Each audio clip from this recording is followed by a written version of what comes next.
Whispers spread like wildfire through the Imperium, drawing the gaze of demons and traitor lord alike. One such presence, vast and malignant, drifted closer. A champion of chaos, Lord Caelthrix of the Word-Bearers, received the whispers through his meditations.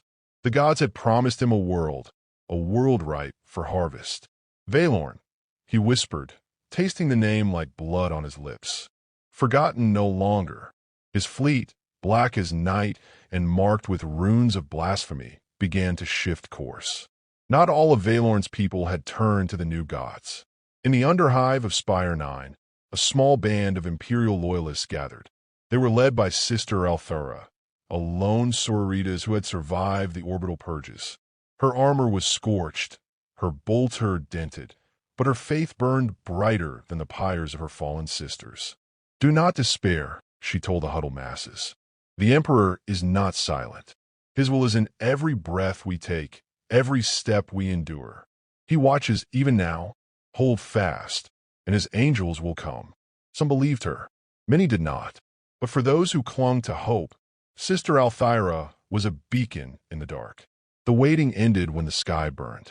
Chaos drop pods screamed through the atmosphere, their blackened hulls glowing with reentry heat.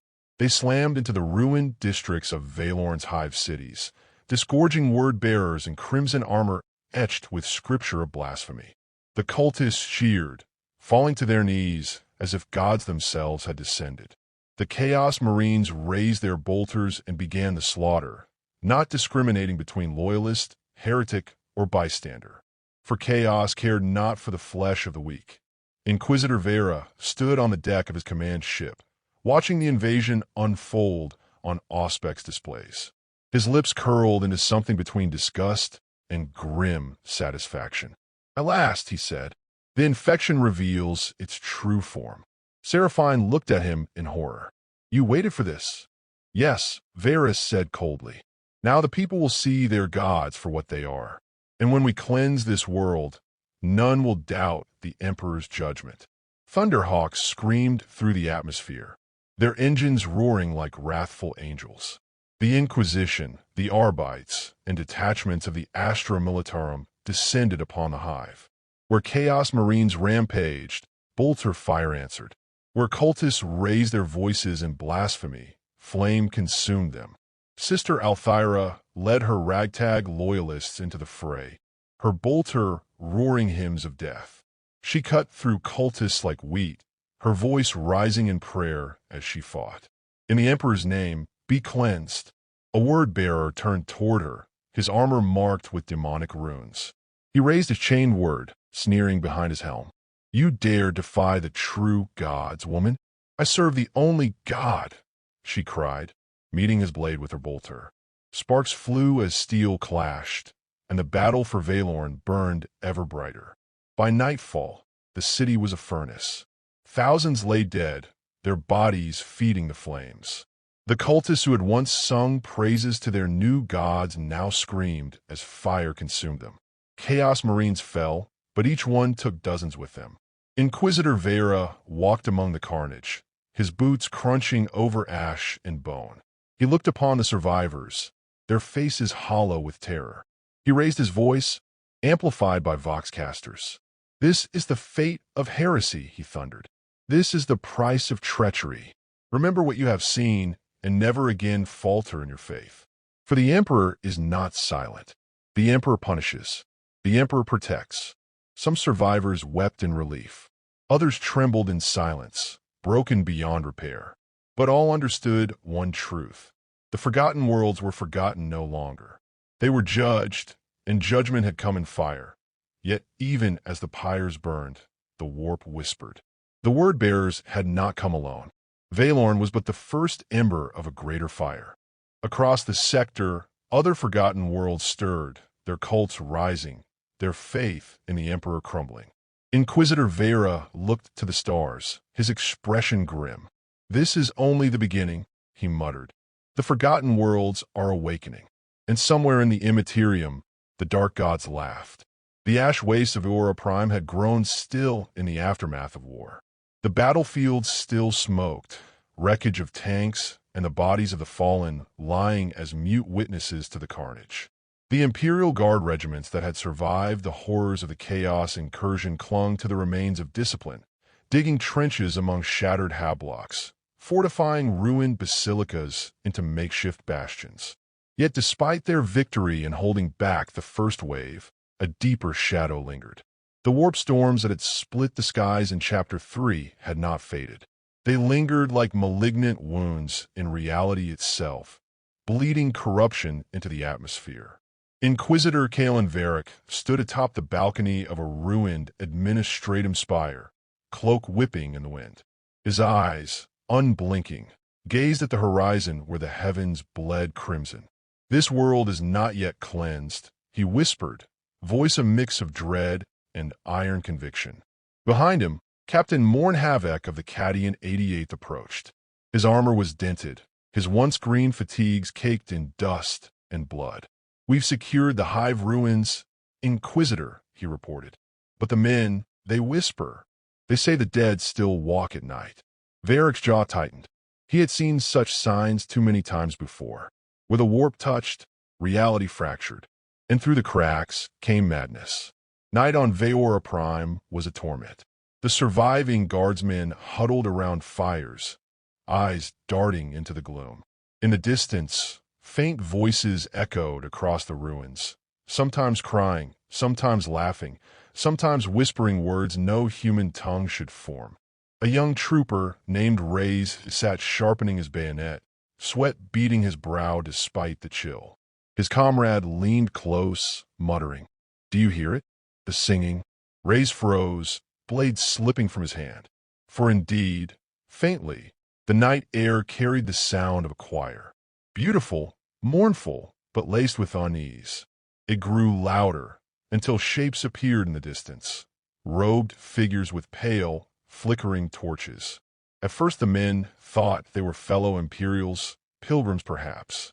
But as they drew closer, the flames revealed faces stretched unnaturally thin, eyes blackened pits, mouths still moving in their endless hymn.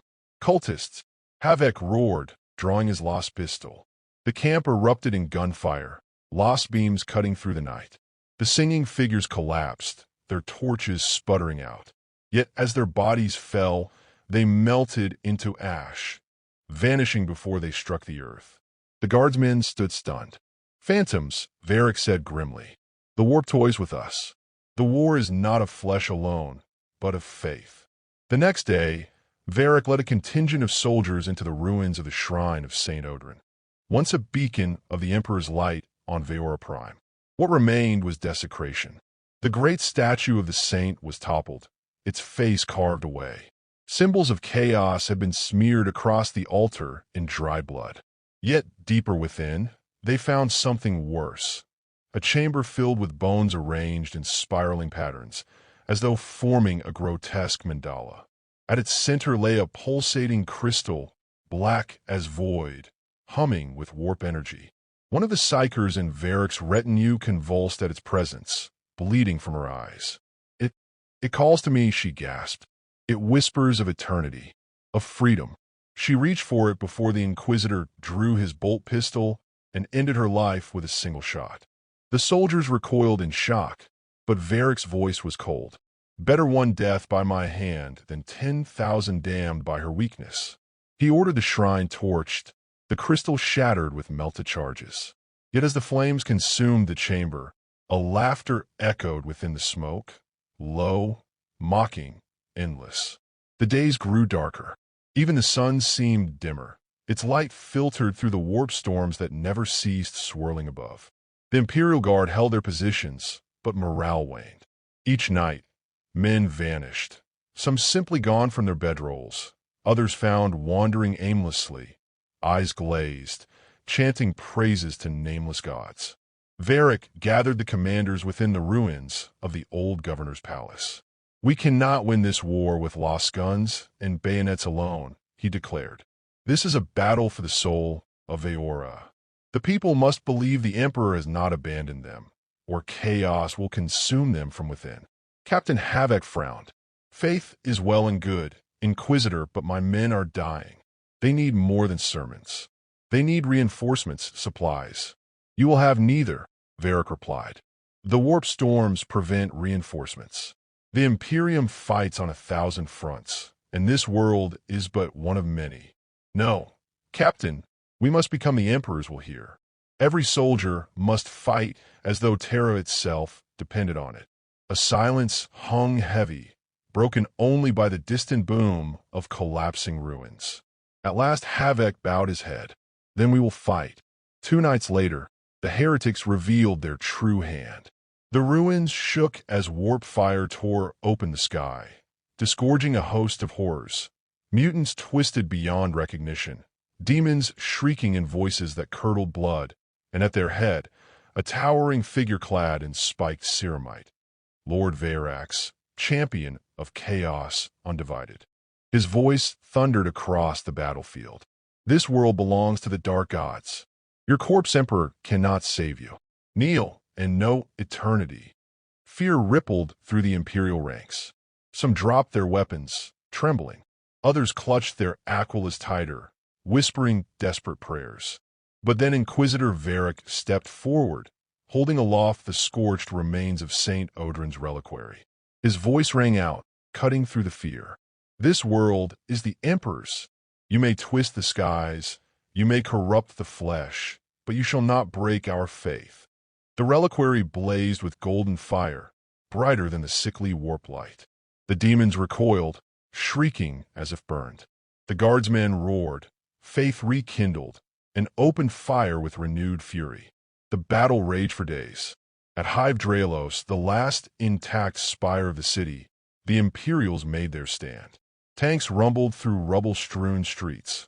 Lost guns blazed from shattered windows, and the skies screamed with the clash of demon wings against Valkyrie gunships. Varric led from the front, his power sword cleaving through heretics, his eyes alight with grim purpose. Captain Havek fought beside him, rallying his men with fearless defiance. Yet for every cultist slain, 2 more emerged from the shadows. Lord Varax himself carved a path through the battlefield, his demon-forged axe drinking deep of imperial blood. He laughed as he cut down dozens, his armor slick with gore. "You cannot stop me, Inquisitor," he bellowed. "This world is already ours." But Varric did not yield. Clutching the reliquary, he channeled its power into a blinding surge of holy fire. The battlefield lit with golden radiance, and for a moment, even the warp itself seemed to falter. The cost was terrible. Hive was left a ruin of ash and bone. Tens of thousands lay dead, their bodies unburied beneath collapsed spires. Yet against all odds, the Imperial Guard held the line. Lord Varax was cast back into the warp, his form dissolving into black mist. Inquisitor Varric stood amidst the ruin, exhausted but unbroken. His voice carried over the weary survivors. "Remember this day, not for the death, not for the ruin, but for the faith that did not falter. The Emperor lives in us, as long as we fight in his name." The guardsmen, ragged and bloodied, raised their weapons in salute. 1,000 voices roared the creed. "The Emperor protects." The words echoed through the ruins, defiant against the silence of the warp. Yet in the distance, beyond the burning horizon, the storms still churned. The war for Vora Prime was far from over. The shadows had only begun to fall. The world of Valorn had not known peace for centuries.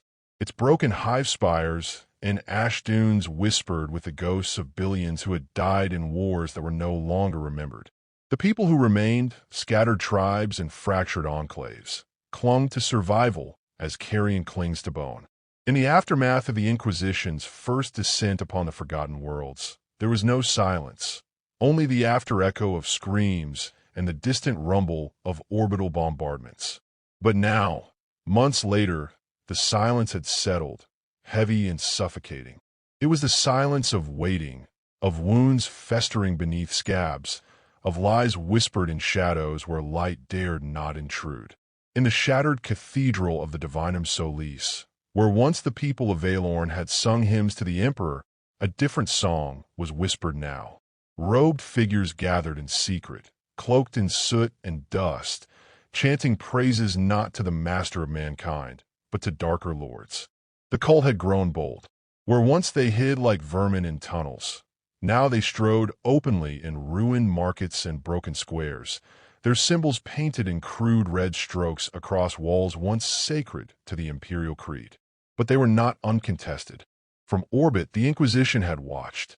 Inquisitor Madrin Vera, cold and unyielding, waited for the infection to spread far enough that his purge would not simply cauterize a wound but amputate the limb entire. He was patient, and patience was a blade sharper than any chain word. High Priest Corrail stood before his congregation in the ruined cathedral. Once he had been a confessor of the ecclesiarchy, but his faith had rotted like all mortal flesh.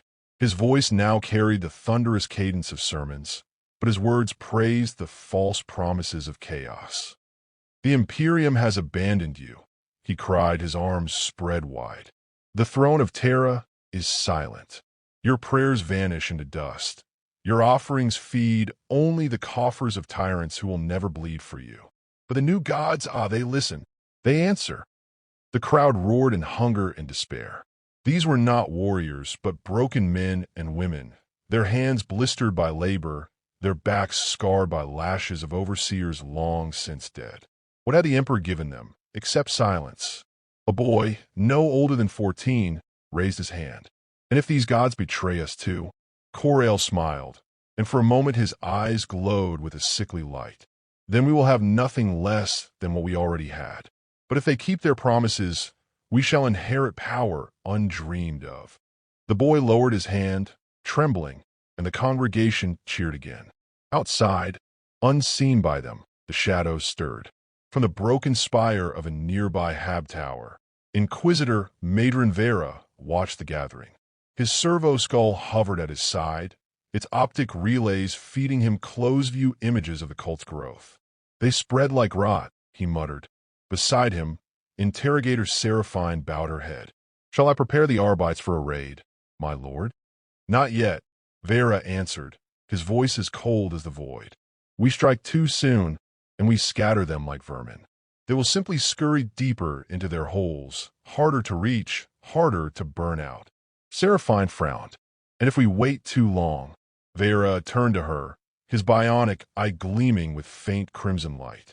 "Then their corruption grows so bold that even the common folk will see it as treason. Then when we strike, we will not only burn them, we will make of them an example. Terror will do more for the Emperor's work than 100 sermons." Far above, beyond mortal senses, the warp churned. What was happening on Valorn was, not unseen by ruinous powers,